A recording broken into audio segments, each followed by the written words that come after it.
सोहा अपनी सास सवित्री के पास जाती है और बोलती है, माँ जी 1 साल होने वाला है मेरी शादी को। तो जब हमारी सालगिरह होगी तो हम बहुत ही बड़ी पार्टी रखेंगे, जान पहचान के सभी लोगों को बुलाएंगे।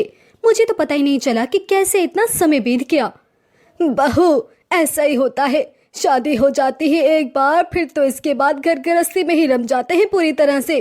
क्या ही पता चलेगा कि कब 1 साल हुआ और कैसे सब हुआ। बस सब अच्छा ही होना चाहिए। हाँ माँ जी, सब अच्छा ही रहेगा। अब तक मेरे और सूरज जी के बीच में किसी बात को लेकर छोटी सी भी बहस नहीं हुई। पहले तो मैं बहुत घबरा रही थी कि शादी के बाद सब कैसे संभालूंगी। हाँ बहू, मैं तेरा डर समझ रही हूँ। ये डर हर लड़की के मन में होता है, लेकिन जब एक बार शादी हो जाती है ना, तो सारे डर मन से निकल जाते हैं। और तू है भी तो इतनी प्यारी, सब अच्छे से संभाला है तूने तो। माँ जी, आपसे एक बात कहूँ, अगर आप बुरा ना माने तो? अरे बहू, बुरा मानने वाली बात तो तू बोल ही नहीं सकती, ये तो मुझे पता है। लेकिन फिर भी बता, क्या बात है? माँ जी, वो वैलेंटाइन डे आने वाला है और ये हमारी शादी के बाद का पहला वैलेंटाइन डे होगा। तो मैं सोच रही हूँ कि इस वैलेंटाइन डे पर मैं सूरज जी के लिए कुछ खास कर दूँ, हम पूरा दिन साथ में बिताएं। बहू, ये सब तो पति से की जाने वाली बातें हैं, इसमें मुझसे पूछने की भला क्या जरूरत है? माँ जी, आपकी बात सही है, लेकिन सूरज जी को काम से फुर्सत ही कहाँ मिलती है जो वो मेरे लिए अपना पूरा दिन निकाले। जब से शादी हुई है मैं तो यही देख रही हूँ कि वो काम में ही बिजी रहते हैं। बहू, अब मुझे तेरी बात तो कुछ समझ नहीं आ रही, तू खुद ही साफ साफ बता दे। मैं अगर तेरी कुछ मदद कर सकती हूँ तो कर दूंगी, वरना ये सब दिन तो मुझे कुछ समझ में नहीं आते भाई। माँ जी, मैं बस इतना बोल रही हूँ कि वैलेंटाइन डे के दिन आप बस सूरज जी को छुट्टी करवा दो, क्योंकि अगर वो घर पर ही नहीं रहेंगे तो मैं क्या ही कर सकती हूँ, और फिर मेरी बात सुनते कहाँ हैं वो। ठीक है बहू, जैसे तुझे ठीक लगे। अगर तुझे इसमें ही खुशी मिलती है तो तेरे लिए सूरज से बोल दूंगी कि वो छुट्टी कर ले और पूरा दिन तेरे साथ बिताए। अब तो खुश है ना तू? नहीं माँ जी, उन्हें ये मत बोलना कि मैंने आपको सब बोला है, वरना प्लान खराब हो जाएगा। कोई भी बहाना बना देना माँ जी, और वो बहाना उन्हें सही लगना चाहिए बस। पता नहीं तुम बच्चों के कौन कौन से दिन होते हैं। अरे ठीक है, मैं बोल दूंगी सूरज से। सोहा अपनी सास को अपनी बात समझा देती है और सवित्री भी अच्छे से समझ गई थी कि उसे क्या करना है। कुछ दिनों के बाद सोहा का पति सूरज ऑफिस के लिए निकल रहा था कि तभी वहां पर सोहा और सवित्री आ जाते हैं और सवित्री कहती है, अरे सूरज, मैं ये बोल रही थी कि कई दिन से तेरी मौसी बुला रही थी, तो तू 1-2 दिन की छुट्टी ले ली ऑफिस से। मौसी के घर घुमाते हैं, मिलना भी हो जाएगा इसी बहाने। माँ, इस महीने तो ऑफिस से छुट्टी मिल ही नहीं सकती, बहुत काम है। कभी और चलेंगे। मैंने तो बोल दिया है तेरी मौसी को कि हम 2 दिन बाद ही आ रहे हैं, और तू मना कर रहा है। काफी टाइम हो गया सूरज जी, और आप कहीं बाहर भी नहीं गए हो घूमने, तो आप जा सकते हो मौसी जी के घर। वो तो आपको कितना याद करती हैं, मिल आओ ना उनसे भी, आपको मिलकर उन्हें अच्छा लगेगा। ठीक है, मैं मौसी जी से खुद ही बात कर लूंगा और समझा भी दूंगा कि हम अगले महीने आ जाएंगे। मौसी जी को फोन क्यों करना है? उन्होंने माँ को बोल तो दिया था कि उनका हम सबसे मिलने का बहुत मन है, तो बस अब उन्हें फोन करके ये कहना अच्छा थोड़ी ना लगेगा कि हम अगले महीने आएंगे। हाँ बहू, बिल्कुल सही कह रही है, मैंने बोल दिया है कि हम 2 दिन बाद ही जाएंगे बस। लेकिन माँ, समझो तो सही, मुझे ऑफिस में भी जवाबदेह होना होता है, मैं वहाँ क्या बोलूँगा? तू सबको समझ, लेकिन अपने ही घर वालों को मत समझ, है ना? अरे मुझे कुछ नहीं सुनना, जो मैंने बोला है वही होगा, समझा? और अब इस बात पर मुझे कोई बहस नहीं चाहिए। सवित्री सूरज को छुट्टी के लिए बोल देती है और इसके बाद सोहा भी बहुत खुश हो जाती है कि वो अपना पहला वैलेंटाइन डे अपने पति के साथ मनाएगी। सोहा वैलेंटाइन डे की तैयारी की लिस्ट बना रही थी, तभी सोहा के घर उसकी सहेली सीता आ जाती है और बोलती है, और सोहा कैसी है? अरे जब से शादी हुई है तू तो भूल ही गई है हमें। नहीं यार, भूली नहीं हूँ किसी को भी, वो तो बस समय ही नहीं मिलता किसी से बात करने का। घर में इतना काम होता है कि कब दिन निकलता है कुछ पता ही नहीं चलता।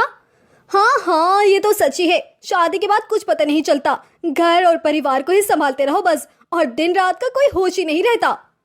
हाँ, सही बोल रही है तू। वैसे यहाँ कैसा आना हुआ आज तेरा? कुछ नहीं, मैं तो बस यहाँ पास ही किसी काम से आई थी, तो सोचा तुझसे भी मिलती जाऊं। और वैसे भी शादी के बाद तो ये तेरा पहला वैलेंटाइन डे है, तो कुछ सोचा है तूने या नहीं? सोचा? अरे बहुत कुछ सोचा है मेरे। मेरी सास भी बहुत अच्छी है, मेरा पूरा साथ देती है हर चीज में। ये तो बहुत ही अच्छी बात है, तेरे जैसे सास तो फिर सभी को मिले। पता है, मैंने अपने वैलेंटाइन डे के लिए बहुत सारी तैयारियां की है। वो क्या है ना कि पति के लिए सरप्राइज भी होगा, उन्हें तो इसके बारे में कुछ पता ही नहीं है। खुश हो जाएंगे वो बहुत ही। सोहा अपने दोस्त को अपने वैलेंटाइन डे की तैयारियों के बारे में बता रही थी कि तभी वहां पर सावित्री आती है और ये सब सुनकर सावित्री कहती है, बहू, जानती हूँ मैं कि तू बहुत ही खुश है, लेकिन जब तू जैसा वैलेंटाइन डे चाहती है वैसा हो जाए तो तभी खुशी मनाइयो। अभी से ढिंडोरा पीट के क्या होना है। माँ जी, पूरी तैयारियां हो गई है और मुझे यकीन है आगे भी सब अच्छा ही होगा। मैं बहुत ही ज्यादा एक्साइटेड हूँ क्योंकि मेरा पहला वैलेंटाइन डे बहुत ही अच्छा होने वाला है। बहू, मैं भी यही चाहती हूँ कि तेरा पहला वैलेंटाइन डे बहुत ही अच्छा जाए, लेकिन अभी से इतनी उम्मीदें लगाना अच्छी बात नहीं। अगर कुछ भी ऊपर नीचे हुआ तो तुझे ही बुरा लगेगा ना। माँ जी, मैंने आपसे कुछ मदद क्या मांग लिया, आप तो यही बोले जा रही हो कि मेरा पहला वैलेंटाइन डे खराब ही हो जाए। अरे सूरज जब छुट्टी के लिए मान ही गए हैं तो अब सब अच्छा ही होगा ना, घबराना कैसा। हाँ, वैसे तेरी सास सही बोल रही है, तू ना ओवर एक्साइटेड हो रही है। अगर कहीं तेरे हिसाब से नहीं हुआ तो सबसे ज्यादा तुझे ही दुख लगेगा, बाकी तेरी मर्जी, जैसा तुझे ठीक लगे। अरे मैं हूं ना, सब ठीक हो जाएगा। और माँ जी, आप ना वैलेंटाइन डे वाले दिन अपने किसी सहेली के घर चली जाना। सोहा अपने पहले वैलेंटाइन डे के लिए बहुत ज्यादा एक्साइटेड थी। जब वैलेंटाइन डे आता है तो सुबह ही सुबह सोहा पूरा घर सजा देती है और अपनी सास को उनकी सहेली के घर भी भेज देती है। थोड़ी देर के बाद जब सूरज की आंख खुलती है तो पूरा घर फूलों से सजा देखता है और सोहा से कहता है, सोहा, ये सब क्या है? आज हमें मौसी के घर जाना है और तुमने घर सजा दिया। वो मैंने माँ जी से बोला था कि आपको छुट्टी करने के लिए मनाए, इसीलिए माँ जी ने झूठ बोला था कि हमें मौसी के घर जाना है। लेकिन आज हमें मौसी के घर नहीं जाना, बल्कि आज तो हम अपना पहला वैलेंटाइन डे साथ में मनाएंगे। अरे तुम पागल हो क्या? मेरी इतनी इम्पोर्टेंट मीटिंग थी और तुमने वैलेंटाइन डे मनाने के लिए झूठ बोला। अरे वैलेंटाइन डे तो हम रात में भी मना सकते थे ना। लेकिन मुझे आपके साथ अपना पूरा दिन बनाना है, मुझे अपना पहला वैलेंटाइन डे खास बनाना है। तुम्हारे इस वैलेंटाइन डे के चक्कर में मेरा कितना लॉस हो सकता है, ये तुमने सोचा कभी? मेरे लिए ये मीटिंग बहुत इम्पोर्टेंट है और मैं जा रहा हूँ मीटिंग के लिए। अरे रुक जाओ सूरज जी, मैंने इतनी सारी तैयारियां की है। ये सब शाम को भी हो सकता है। सूरज इतना बोलकर वहाँ से चला जाता है। शाम को सूरज और सावित्री दोनों घर वापस आते हैं और सोहा को ऐसा देखकर सावित्री कहती है, बहू, ये सूरज बाहर कहाँ से आ रहा है? माँ, आपने और सोहा ने जो मिलकर प्लान बनाया था, कम से कम एक बार मुझसे पूछ तो लेते ना। माँ जी, मैंने इतना सब कुछ सोचा था कि हमारे पहले वैलेंटाइन डे पर सब कुछ कितना अच्छा होगा, लेकिन सूरज जी तो काम पर चले गए आज भी। तू कभी बहू के लिए भी सोच लिया कर सूरज, हमेशा काम ही दिखता है तुझे। माँ जी, अपनी बीवी और आपके बारे में ही तो इतना सोचता हूँ मैं। अगर तू अपनी बीवी के बारे में सोचता तो वह ऐसे रो नहीं रही होती। माँ, आज का खास दिन तब खास होता है ना जब हम साथ में खुश होते। और वैसे भी अगर सोहा और मैं खुश हैं तो हमारे लिए हर दिन वैलेंटाइन डे है। मैं काम आप लोगों के लिए ही तो करता हूँ। सूरज की बात सोहा को समझ आ जाती है और जो वैलेंटाइन डे पूरा खराब हो गया था, इसी शाम सूरज और सोहा बाहर जाकर साथ में डिनर करके इसे मनाते हैं। नंदिनी के परिवार में उसके 2 बेटे ओम और आकाश थे। दोनों ही की शादी हो गई थी। उसकी 2 बहुएं थी, दीपिका और झावनी। झावनी नंदिनी की बड़ी बहू थी और उसने घर का सारा काम संभाला हुआ था, जबकि छोटी बहू दीपिका बाहर नौकरी करती थी। माँ जी, ये देखें, मैं आपके लिए कितनी खूबसूरत साड़ी लाई हूँ। आज मुझे सैलरी मिली थी तो सोचा आपके लिए साड़ी ही ले जाऊं। बहुत खूबसूरत है बेटा, बहुत शुक्रिया। ये ले माँ जी, आपका नींबू पानी। अरे अरे, ध्यान से, अभी अभी तो मेरी बहू मेरे लिए साड़ी लाई है, कहीं इस पे दाग ही न लग जाए। माँ जी, आप भाभी से कह दें कि इसको मशीन में ना धोएं। पिछली बार मैं ओम के लिए शर्ट लाई थी तो भाभी ने वो खराब ही कर दी थी। अरे ये ठहरी घर में रहने वाली, इसे क्या पता पैसा कमाना कितना मुश्किल है।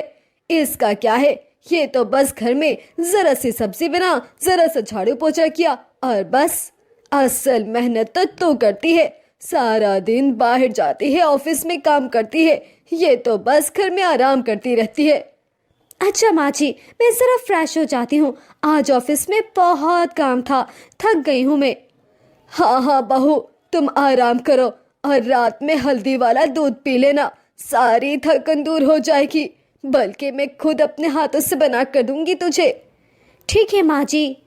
इतनी ही देर में वहां पर झावने का देवर आ जाता है। भाभी, आज फिर आपने मुझे आलू की सब्जी बना दी थी। रोज यही सब्जी? मेरे ऑफिस वाले भी कहते हैं कि तेरे घर में रोज यही खाना बनता है क्या? आपने बिल्कुल सही कहा जी, मेरे साथ भी ऐसा ही होता है। मेरी सहेलियां रोज आए दिन मजे मजे के खाने लाती हैं, कभी कौन सी सब्जी कभी कौन सी सब्जी, और मैं वही आलू की सब्जी। अरे इसे क्या पता, ये तो बस जान छुड़ाती है। मैं बता रही हूँ जावनी बहू, तू अपने आप को ठीक कर ले, नहीं तो अच्छा नहीं होगा।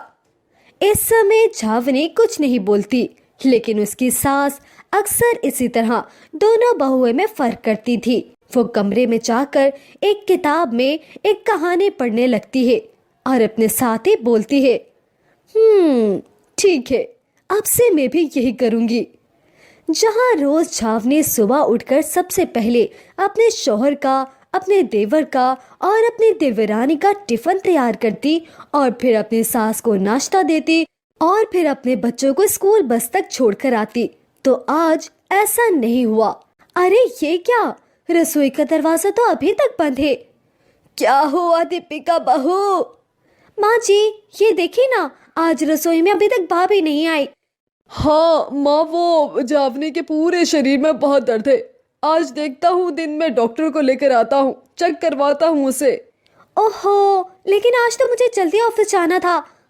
आकाश के बच्चों की छुट्टी थी, इसीलिए वो अभी तक सो रहे थे। आकाश उनके लिए बाजार से नाश्ता ले आया था और दीपिका और ओम बगैर टिफिन के ही ऑफिस चले गए। उस दिन घर का सारा काम नंदिनी को ही करना पड़ा।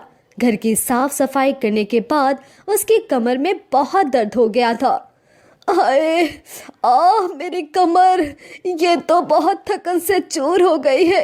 इतना दर्द हो रहा है, मुझसे सहा ही नहीं जा रहा। अरे दीपिका बहू, रात की रोटी तुम बना देना, मुझ में तो और हिम्मत नहीं है। मैं कैसे माँ जी, मैं तो खुद इतनी थकी हुई हूँ। सबर, मैं बाहर से कुछ ऑर्डर कर देती हूँ सबके लिए।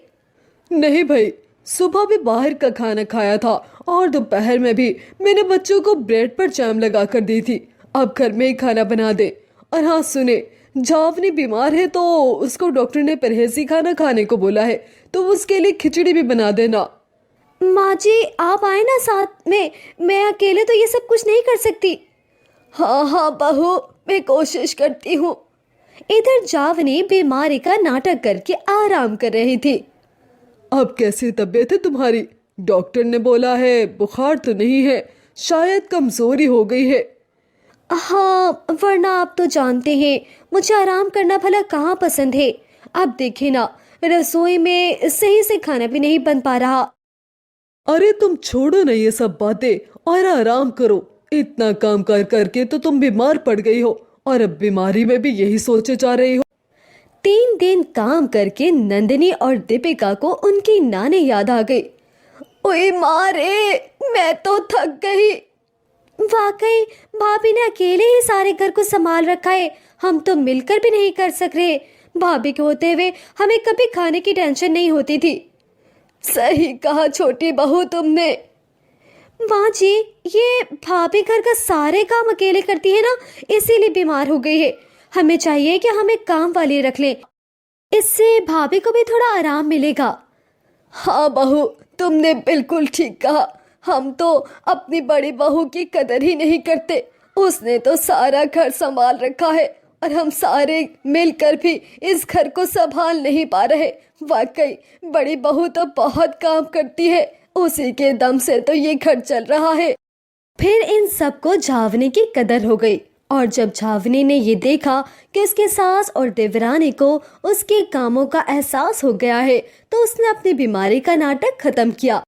ये लीजिए देवर जी, आपका टिफिन। बहुत शुक्रिया भाभी, मैंने इस टिफिन को बहुत याद किया। अच्छा सुने, 10 बजे काम वाली आ जाएगी और कपड़े और बर्तन वो धो लेगी। आप आराम करना, ठीक है? इस तरह सब घर वालों को झावनी की अहमियत का एहसास हुआ और झावनी यही तो चाहती थी। माँ जी, आपकी कमर में दर्द है ना, लाइए मैं दबा दूं।